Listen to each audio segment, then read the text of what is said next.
Okay, my article is titled Privacy Expectations at Work, What is Reasonable and Why by Ellen Palm.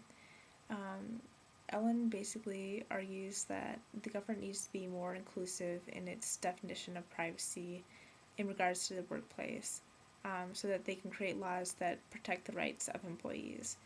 Um, she explains that privacy as an issue, has kind of changed in the view of society over time because it used to be a matter just of what should be kept private is what you do on your own time and at home.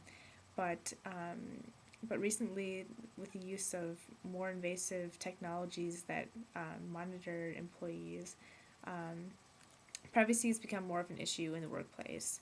And she describes kind of the general expectations that employees have of their privacy, and how that compares with how much privacy they actually get. There are two main um, expectations that employees generally have in terms of privacy, and the first is privacy of personal information, and the second is a personal space that is not monitored, and that includes personal time that is not being monitored by the employer. Um, and included in those are, expectations to not be actively listened to and monitored. And of course, there's kind of an expectation that you will be overheard by just by being in the same space as other employees and your employer, but not to be actively monitored, as in recorded. Um, Also, um, again, to have periods during the workday where you're not being monitored, allowed to have a personalized space or an individualized space where you can keep your own items. And another important one is to be treated in a neutral way that isn't based on pieces of information that the employer gathers about you, including your personal beliefs, your religion, your physical abilities, your psychological abilities, things that you might be tested on in terms of your psychology and your health and things like that.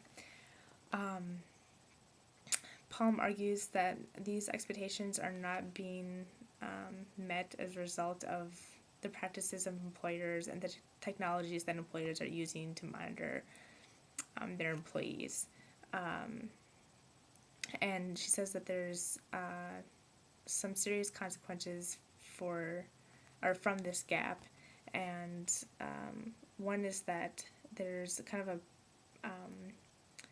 an unfair power dynamic in which employees are at a disadvantage because because it's kind of become generally accepted that employers monitor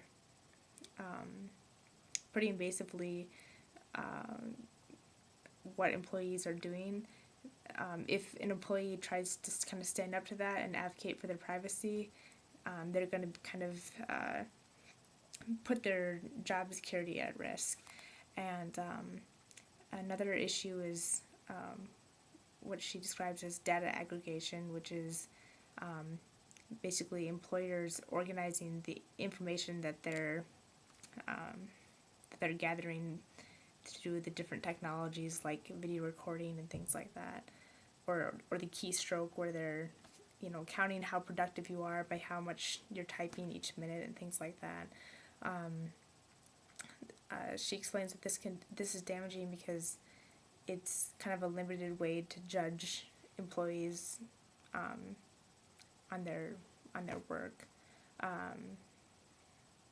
Also, in general, she argues that it's a moral issue to monitor employees so closely because and not allow them to keep what they want to keep private, because individuals should have the right to control what they present to others and how others perceive them.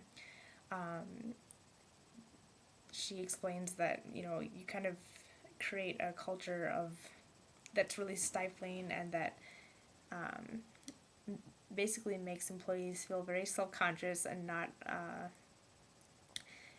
being, or inhibits their, like, their comfort level in expressing who they really are and their true feelings and things like that. So in conclusion, she she argues that employers should have, or should keep surveillance kind of to a minimum, and the surveillance that they do should be made clear to employees, but also should be justified morally. So if they're monitoring employees just as a way to increase their profits, that's not really justified morally. But if they're doing it for the safety of their employers, or to make sure that relations are good between employers and employees, then that would be justified. But also, again, she argues that legislation should recognize and address the issue of privacy in the workplace. Okay, thank you everyone, and good night.